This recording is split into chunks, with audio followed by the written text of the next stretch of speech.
orang ada masalah sakit lutut, InsyaAllah kita ada cara macam mana kita nak rawat sakit lutut. Okay, cumanya saya rasa biasanya ramai yang sakit lutut kot. Biasanya orang tua, betul tak? Orang muda pun ada juga sakit lutut kan. So sakit lutut sakit lutut. Sakit lutut ni biasa kita dengar, walaupun dengar macam biasa sakit lutut je kan, tapi orang yang orang yang kena sakit lutut dia tahulah dia punya sengsara macam mana sakit kan. Benda ni kalau kita ada kenalan, kalau ada mak ayah kita yang sakit lutut, InsyaAllah harap bermanfaat lah. So seperti biasa, kalau boleh minta share dulu, sebab hari ni saya buat lebih kurang setengah jam saja. Nanti jam 10 nanti saya ada kelas, so rugi, saya tak dapat belajar. Tak apa pun, harap-harapnya benda ni apa yang saya beritahu nanti harap dapat membantulah. So kalau boleh sharekan dulu kat kawan-kawan ataupun orang yang kita kenal yang ada masalah sakit lutut kan. Dan benda ni tak rugi pun kita share pun kan, boleh bagi manfaat lah. So okay, tak nak panjang lebar, tak nak banyak celoteh kan. Sekarang ni biasanya siapa yang sakit lutut kan? Siapa? Dan biasanya yang kita biasa dengar orang tua, betul kan? Orang tua biasanya siapa? Biasanya siapa orang tua? Biasanya kalau kita biasa dengar mak-mak kita kan, bateri dah low lah. Okay, mak ataupun orang perempuan lah, orang perempuan. So kenapa orang perempuan? So ada kajian ataupun lebih kurang teori mengapa orang perempuan ni lebih ramai yang sakit lutut berbanding lelaki. Disebabkan oleh kadang-kadang orang perempuan ni bila dah makin berumur berat badan, betul berat badan. So salah satu faktor berat badan. So nombor 2 disebabkan oleh kadang-kadang orang perempuan ni dia punya muscle load, ataupun kalau orang lelaki dia ada tough sikit kan, ada body sikit apa semua. Kadang-kadang orang perempuan ni daging dia isi dia lembik sikit, so dia punya load dia tu masa load dekat sendi tu dia tak boleh nak tapung kan. Jadi itu masalahnya. Dan kenapa orang perempuan juga biasanya selepas menopause lah, sebab menopause ni banyak hormon yang tak stabil apa semua, so boleh menyebabkan orang sakit lutut. So kalau orang muda ada juga sakit lutut kan, ataupun orang lelaki pun ada sakit lutut. Dan biasanya lebih kepada, kalau orang muda ni lebih kepada cedera lah kan, injet cedera ataupun ada penyakit, biasanya sakit lutut juga.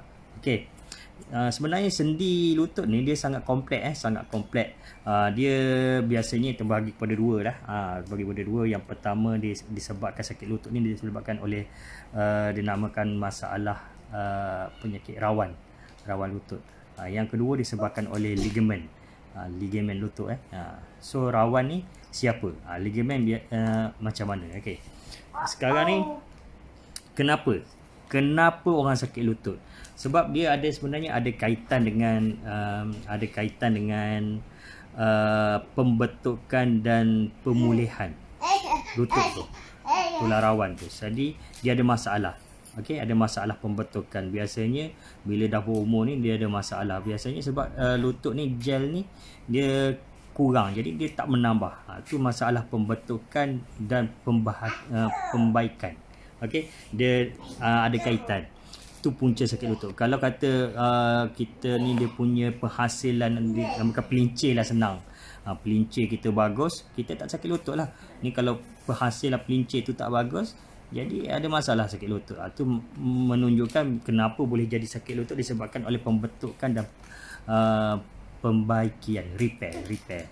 Okey, biasanya sakit lutut ni ada dua benda yang boleh kita terbagi pada dua keadaan lah. Pertama, boleh ubah dan tak boleh ubah. Apa yang boleh ubah, dia tak boleh sakit lutut. Kalau benda tu memang kena dah, memang tak boleh nak ubah dah, seperti faktor umur umur tak boleh nak ubah kan. Lepas tu jantina tak boleh nak ubah. Tapi ada benda yang kita boleh ubah supaya kita tak sakit lutut, iaitu ialah macam disebabkan oleh berat badan. So berat badan boleh ubah kan. So orang sakit lutut ni kena ada yang benda boleh ubah, yang tak boleh ubah. Yang tak boleh ubah daripada ini umur dan jantina. Dan yang boleh ubah macam berat badan kita boleh ubah kita boleh diet ke, kita boleh jaga pemakanan. So benda tu boleh ubah. So boleh kawal lah. Jadi kalau yang berat badan ni kadang-kadang bila dah sakit susah kan. Okey, tak apa. Apa kesan yang membuatkan kita sakit lutut Dia sangat banyak dia punya kesan. Okey, pertama kita punya pergerakan lah. Pergerakan biasanya terbatas, aktiviti pun tak boleh buat yang heavy yang berat. So biasanya aktiviti yang ringan-ringan je. Bila pergerakan terbatas, semua kerja kita jadi tak perfect lah. Nak buat kerja rumah tak boleh, nak sapu tak boleh lah. Sakit lutut kan. Sakit lutut memang sakit, dia sakit lain. Okay, so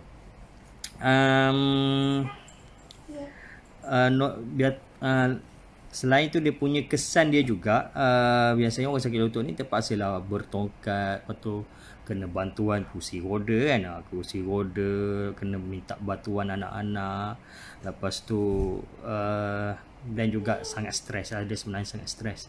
Stres ni hampir semua penyakit memang ada perkataan stres, dan antara punca juga stres dia boleh menyebabkan kita sakit tu bertambah teruk. Okey. Dan yang paling kita tak nak orang yang sakit lutut ni, biasanya dia tidur malam pun boleh terganggu kan. Dia berdenyut-denyut, dia sakit apa semua kan. So tahap yang ni dia kategori lain dah, dia kira tahap lain dah. Dan dia memang bila gerak sikit kan, beralih tempat tidur kan, dah sakit. Dan sakit dia memang berdenyut sakit. Sebab yang sakit tu macam saya beritahu tadi, dia ada disebabkan oleh tular rawan. Masalah sendi rawan dan ligamen. Kalau rawan ni memang dia sakit. Ligamen dia lain sikit okay, nanti saya explain sekejap lagi. Okay. Dan apa lagi kesan dia, setiap individu ni dia punya sakit dia kadang-kadang dia tak sama tau. Dia sakit lutut, dia kadang yang orang ni dia sakit macam ni, yang orang ni dia sakit macam ni, dia tak sama. Tapi waktu dia sakit lutut, dan bila jalan pun memang ada bunyi kerak kan, macam mesin lah. Kalau bunyi tu memang sakit. Okay, sebab dia dah kurang grace, dia dah haus sebenarnya. Okay, lepas tu kalau solat biasanya sayang lah kan, walaupun memang tak boleh kemampuan, solat atas kursi. Ramai yang kita tengok orang tua solat atas kursi, dan biasanya masalah lutut je, masalah lutut.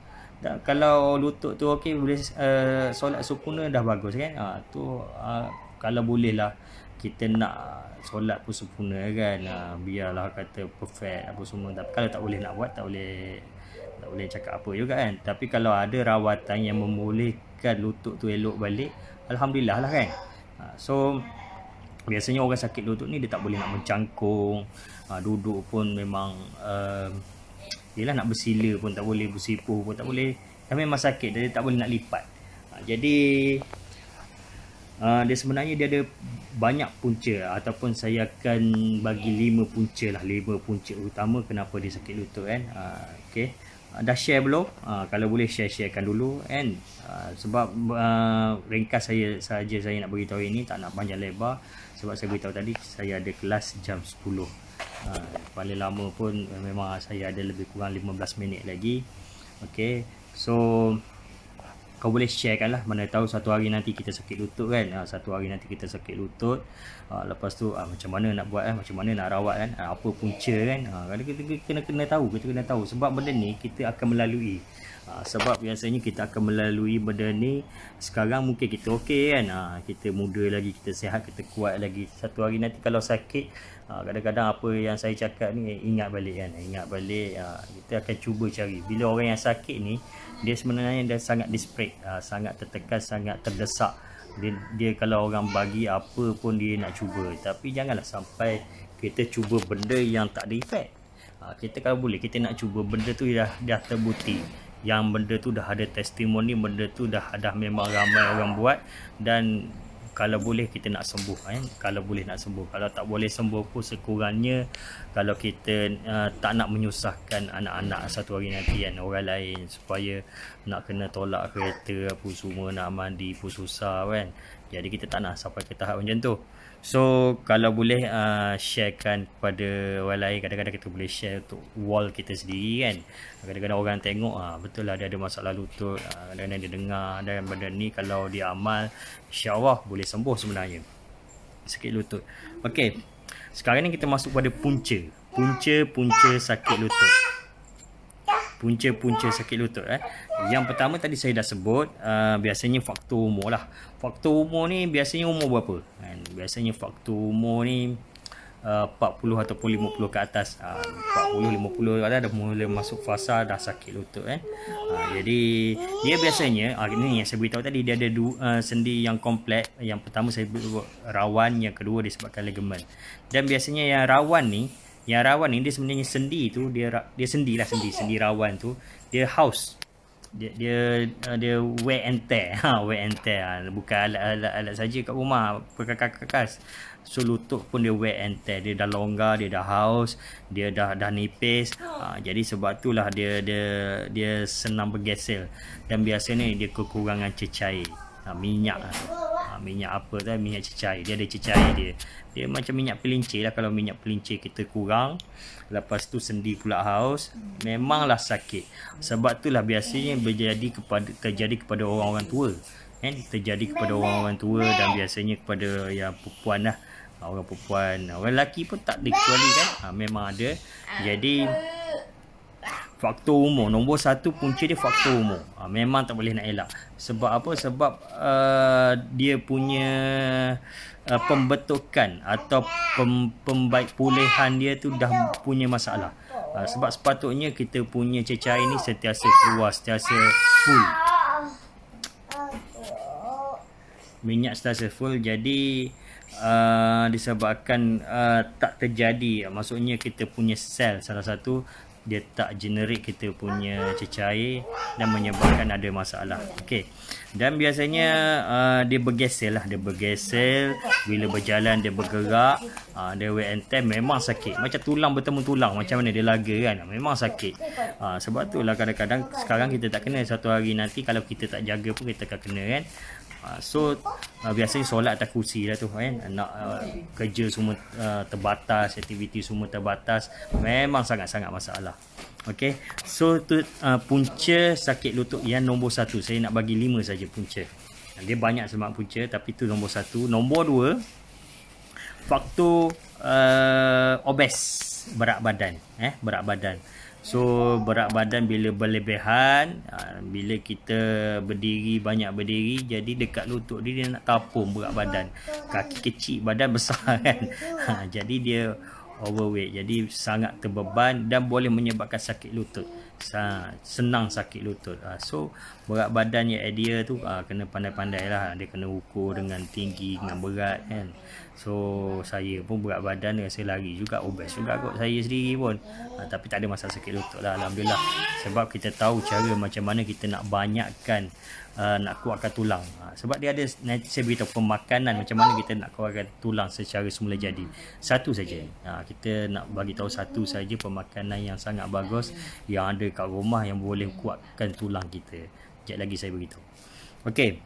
Faktor nombor 1 umur, faktor nombor 2 ialah berat badan, dan nombor 3 ni terjadi kepada siapa, tak kira muda, tak kira tua, disebabkan oleh aktiviti yang ekstrim lah, aktiviti ekstrim yang lasak, yang kata yang agresif kan. Sebab testimoni sebelum ni saya ada update yang sakit lutut disebabkan ligamen dia koyak kan, ligamen dia koyak, tercedera, dia main badminton salah landing, terkoyak, memang sakit lutut. Okey, so biasanya aktiviti sukan lah, macam hiking ke, hiking ni kadang-kadang kalau tak betul cara dia, macam kita turun bukit, kita nak cepat-cepat kan, dia memang senang cedera. So dia boleh menyebabkan sakit lutut. Dan sakit lutut ni bukan satu hari sakit, mungkin seminggu, mungkin 2 minggu, mungkin bulan, mungkin seumur hidup. Jadi dia cedera. Kalau cedera, kalau benda tu dia dah jadi radang. Bila radang kalau tak sembuh, memang dia sentiasa sakit. Jadi macam mana kita nak rawat radang tu kan? Jadi salah satu punca juga disebabkan oleh aktiviti lah, aktiviti sukai, ekstrim ataupun kemalangan, kemalangan, accident ke ataupun terjatuh barang ke kan. Jadi tu boleh menyebabkan sakit lutut juga kan. Dan biasanya bukan orang tua, orang muda pun boleh sakit lutut. So benda tu kalau lama-lama kita duk biarkan, lama-lama makin sakit. Dia bukan makin lama makin elok, makin lama makin sakit. Sebab benda tu dia tepat yang orang kata tepat yang penampung ataupun tepat yang orang kata beban. Kat situ tempat beban. Dia nak tampung badan kita. Jadi dia macam bentan. Kita pernah dengar bentan kan. Sebab sakit lutut ni susah juga kita nak rawat. Sebabnya dia sentiasa bergerak, sentiasa berjalan. Jadi bila dia nak sembuh, kita duk paksa, duk gasak dia lagi kan. Bila duk gasak dia lagi, semakin sakit lah kan. Jadi faktor sakit lutut ni dia kena pandai handle, pandai jaga. Jangan akak berat kan. Kalau dalam tempoh rawatan lah, jangan kata terlampau banyak bergerak kan. Jadi jangan berdiri terlalu lama. Sebab bentan ni macam orang bersunat lah kan. Orang bersunat baru nak sembuh, dia banyak berlari, dia luka balik kan. Bentan. Biasanya orang dewasa dia tahulah bentan ni. Dia lambat sembuh. Sebab dia dekat lutut. Dia jadi macam satu beban kat situ.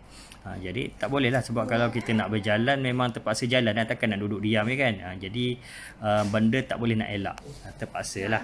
Okey, saya dah bagi 3 punca sakit lutut. Dan nombor 4 ialah masalah orang sakit lutut ada kaitan dengan masalah dengan kesihatan. Apa masalah kesihatan yang boleh bagi sakit lutut?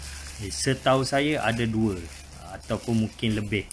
Ada 3. Setahu saya ada 3. Kalau fikir balik keluar banyak ni. Yang pertama disebabkan oleh orang Indonesia panggil apa asam urat kan. Orang Indonesia panggil asam urat. Kalau orang Malaysia, orang kita panggil gout. Asam urat ya kot, asam urat. Sebab kita ada customer Indonesia dia sebut asam urat. Kadang-kadang mula-mula saya dengar tu apa benda dia cakap kan. Asam urat, gout, sebenarnya gout. Okey, gout ni dia kan saya ada beritahu cerita pasal gout sebelum ni.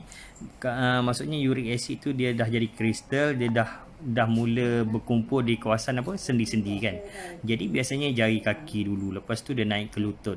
Bila dah kat lutut tu memang sakit lutut lah kan. Sampai bengkak lutut apa semua kan. Jadi disebabkan penyakit juga boleh menyebabkan sakit lutut. Biasanya gout biasanya yang kita biasa dengar kan.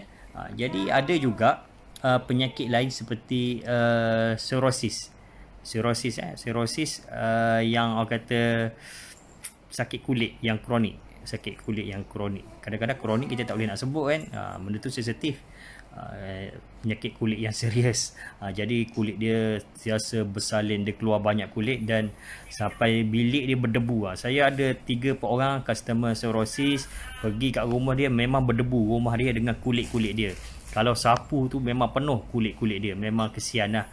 Sampai merekah apa. Dan dia boleh menyebabkan macam arthritis. Sakit lutut arthritis juga kan. So memang salah satu dia pun akan attack sendi juga. Boleh sakit lutut. Dia jadi ketat. Dia jadi memang susah nak bergerak kan. Satu tadi masalah kesihatan. Tadi saya beritahu pasal gout. Yang kedua arthritis. Yang ketiga dia kadang-kadang kita ada cedera kat kulit, kawasan lutut kan. Ada macam masalah kulit, dia boleh efek sakit lutut juga, boleh ada jangkitan juga. Itu disebabkan oleh masalah kesihatan. So dah share belum yang ni, yang dah ni tengok dah share belum? Kalau belum sharekan, sebab sekejap lagi saya akan beritahu cara nak rawat kan. Setiap penyakit tu dia ada cara nak rawat, dia ada cara penyelesaian dia. Sama ada benda tu orang kata moden ataupun tradisional. Tapi kalau boleh kita nak benda tu sembuh. Kalau kita benda tu ada kekurangan, ada sakit tu berkurangan, dan kalau boleh kita nak benda tu positif, semakin elok kan. Kita tak nak benda tu berulang kalau boleh. Tapi kalau tak boleh nak buat juga, susah kan. Jadi nanti saya beritahu cara. So yang terakhir saya nak beritahu punca sakit lutut. Yang pertama tadi saya dah sebut faktor umur. Saya ada berapa minit lagi? Ada 8 minit lagi sebelum jam 10, sebab jam 10 saya kena ada kelas. Ada kelas. Tadi baru saya perasan saya terlepas pandang. Kalau tak saya buat awal sikit. So pertama disebabkan oleh faktor umur, saya dah beritahu tadi. Yang kedua disebabkan oleh faktor obes, berat badan. Yang ketiga disebabkan oleh aktiviti yang ekstrim, sukan apa, cedera ataupun kemalangan. Yang keempat saya beritahu masalah kesihatan macam gout, psoriasis dan masalah kulit di kawasan lutut kan. Dan yang terakhir, punca sakit lutut disebabkan oleh apa dia agak-agak? Apa dia? Okey, ada juga punca sakit lutut disebabkan oleh pemakanan kita. Memang tak lain tak bukan dalam banyak-banyak sakit pemakanan lah. Pemakanan dia boleh efek. Dia tak adalah kita makan dia terus sakit lutut, tak ada. Benda ni ambil masa. Pemakanan yang tak elok biasanya dia ambil masa yang kata yang lama juga. Benda tu perlahan-lahan dia akan sakit. Kan? Bila senang je, bila sel kita rosak, bila kita ada banyak sangat masalah kesihatan macam diabetes ke apa semua, pemakanan kita yang tak jaga, memang boleh menyebabkan kita sakit lutut. Jadi pemakanan yang tak sihat biasanya kurang kalsium. Kurang kalsium boleh menyebabkan, dia bukan kurang kalsium sajalah, vitamin C ke, vitamin D ke, FG, W ke, tak kisahlah. Jadi kekurangan vitamin, walaupun benda tu tak ada saya sebut kan. Maaf lah, saya bukan doktor Okey, pemakanan yang tak sihat. Jadi lama-lama dia boleh menyebabkan sakit lutut. Okey. Okey, sekarang kita masuk topik macam mana kita nak rawat orang yang sakit lutut. Dan benda ni biasanya berulang dan berulang dan benda ni tak ada jalan penyelesaian, betul tak? Kalau ada pun dia elok sementara. So dia ada cara moden, cara hospital. Cara hospital ni dia biasa kita dengar dia cocok. Dia cocok apa? Dia cecair khas. Apa cecair khas? Saya tak ingat dia nama glukosamin ataupun bromelain ke apa glukosamin tak apa saja buat tak tahu Okey, dia cocok, dia masukkan cecair lepas dalam lutut. Dia biasanya prosedur dia amat mengerikan. Amat mengerikan kalau kita tengok prosedur dia cocok, macam mana dia cocok, dia masukkan cecair kan. Lepas tu dia ada risiko dia sebenarnya. Dan benda ni bukan kata cure, dia tak cure pun. Dia akan berulang balik. Kadang-kadang ada orang cocok dia sebulan je. Sebulan dia lepas tu sakit balik. Ada orang tu 4 bulan, 5 bulan ada sakit balik. Ada tu sampai setahun. Dia tengok, sebenarnya dia tengok cara aktiviti kita. Cara kita guna lutut kita untuk apa kan. Biasa orang guna lutut untuk apa cara kita punya aktiviti lah, pergerakan. Jadi lepas tu pula kita kena tengok cecair yang dia guna tu, kualiti dia okey ke tak okey. Dan biasanya kos dia berapa, agak-agak korang kos dia berapa sekali cocok. Biasanya sampai ribu jugalah kan.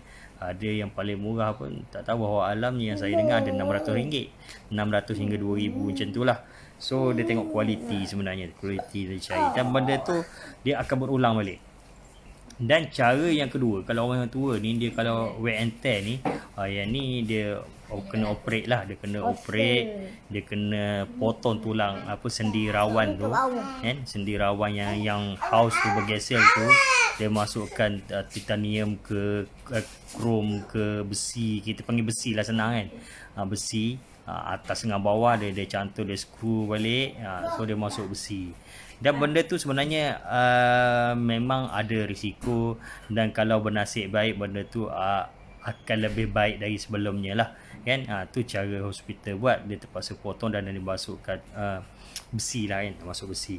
So risiko dia apa? Risiko dia kadang-kadang jangkitan kuman. Tu biasa berlaku. Lepas tu risiko dia kadang-kadang dia tak ngam. Orang ni dia nak jalan dia takut-takut. Dia macam apa, dia fobia, dia takut. Jadi dia duduk biar lama, kadang-kadang ambil masa sampai bertahun-tahun nak sembuh. Yang luka tu kan, luka, lepas tu sakit. Lepas tu sebab banyaklah faktor dia. Arah, gangguan dalam bilik pun ada gangguan. Biasalah tu. Okey, tu cara moden saya shortcutkan lagi. Jam berapa dah? 3 minit lagi. Okey. Sebenarnya dia pemakanan kita yang penting Saya nak tekan kat sini, kita kena banyakkan kalsium. Nombor 1 kalsium. Nombor 2, kalsium ni ialah pemakanan yang kata boleh membantu kita kuatkan tulang kita. Betul tak? Tulang. So dalam kalsium ni yang paling banyak yang saya tahu, yang paling banyak kalsium sebenarnya dalam daun kari. Dalam daun kari. So daun kari ni dia banyak kalsium, sebab tu kita tengok orang India dia kena puji lah, benda yang elok kita kena puji. Dia makan kari banyak kan, kita tengok kerja tengah panas kan, tulang dia lasak apa, gagah kuat. Dia banyak kari. Bila daun kari ni kita boleh buat ulam. Kita buat ulam, kita goreng dalam telur ke, telur dadah kan, ataupun makan pucuk dia ke, ataupun buat apa-apa, letak daun kari ke, goreng ikan letak daun kari. Sedap apa? So benda tu insya-Allah dia akan membantu, dia akan banyakkan kalsium balik. Dia akan kuatkan tulang kita. Sebab itulah saya beritahu tadi, punca kenapa kita sakit lutut disebabkan oleh kita punya gel tak bertambah. Jadi kita nak secara natural dia boleh tambah elok balik. Itu salah satu, kita kena kuatkan tulang kita dengan daun kari. So makanlah daun kari banyak-banyak. Salah satu pemakanan yang saya akan showkan lah untuk orang ada masalah sendi ataupun tulang. Okey, ni cara yang orang kata yang sangat senang dan efektif, dan insya-Allah boleh banyak membantu. Sebenarnya dia kekurangan punca tadi, kita boleh banyakkan balik dengan cara apa? Sebab tu kita kena banyakkan satu omega 3. Okey, omega 3. Dan paling penting kita perlu banyakkan yang dinamakan oleh selenium, selenium dan chromium. Ini mineral-mineral ni ataupun zat-zat ni amat diperlukan oleh badan kita. Selenium ni dia sebab itulah kita guna salah satu gangguan.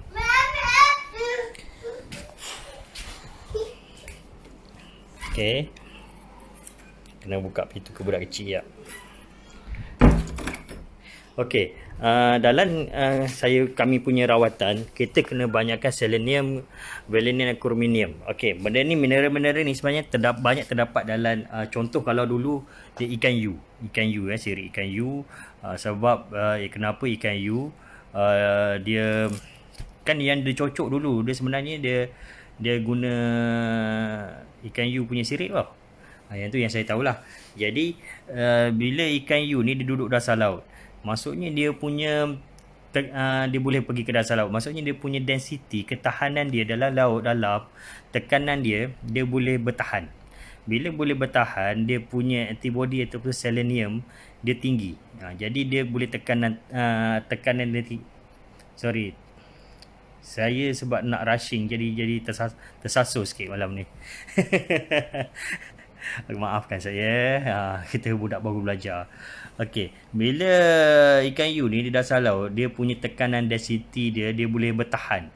Kalau contoh kalau kata kita masuk memang pecah ke gendang telinga disebabkan tekanan.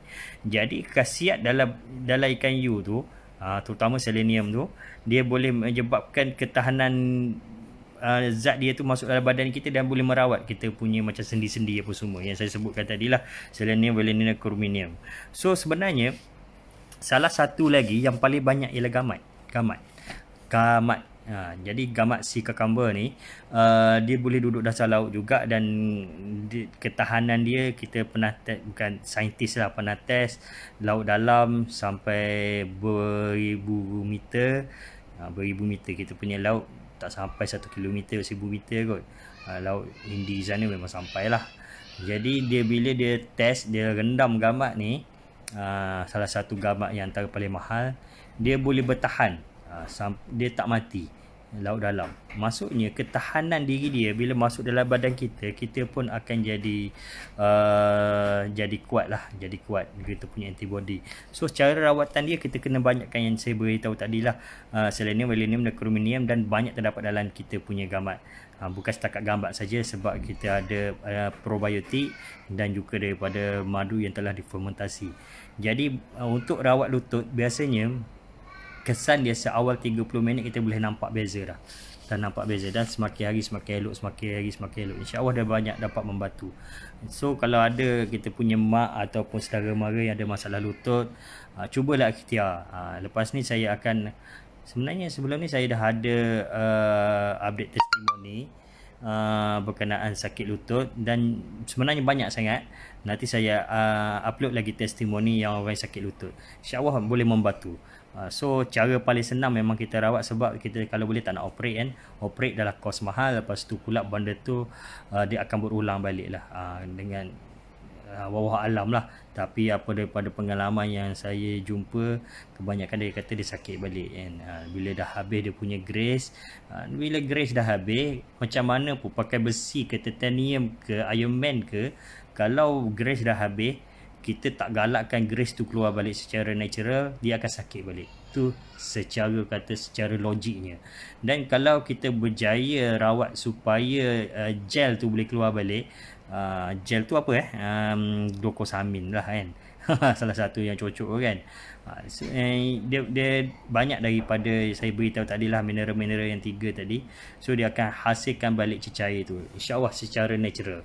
Dan lepas tu kita tak adalah sakit lutut lagi kan. Dan banyak kes yang boleh solat atas kursi, boleh solat normal balik, apa semua tu banyak kes. Ada kebanyakan VIP punya orang pun dia ada update dengan saya. Nanti saya update lah, insyaAllah satu-satu saya akan update testimoni dalam page ni. Dan kalau boleh share-sharekan lah kepada kawan-kawan ataupun kat wall kita masing-masing. Satu hari nanti kemungkinan kita sakit lutut dan teringat cerita saya ke kan, mana tahu. So saya minta share, tak minta banyak, minta share saja, insyaAllah harap dapat membantu. Dan setakat ni dulu, saya minta maaf kalau banyak tersasul ataupun cakap tak lancar, tu kesilapan saya lah. InsyaAllah saya akan perbaiki lagi. So terima kasih banyak. Assalamualaikum dan selamat malam.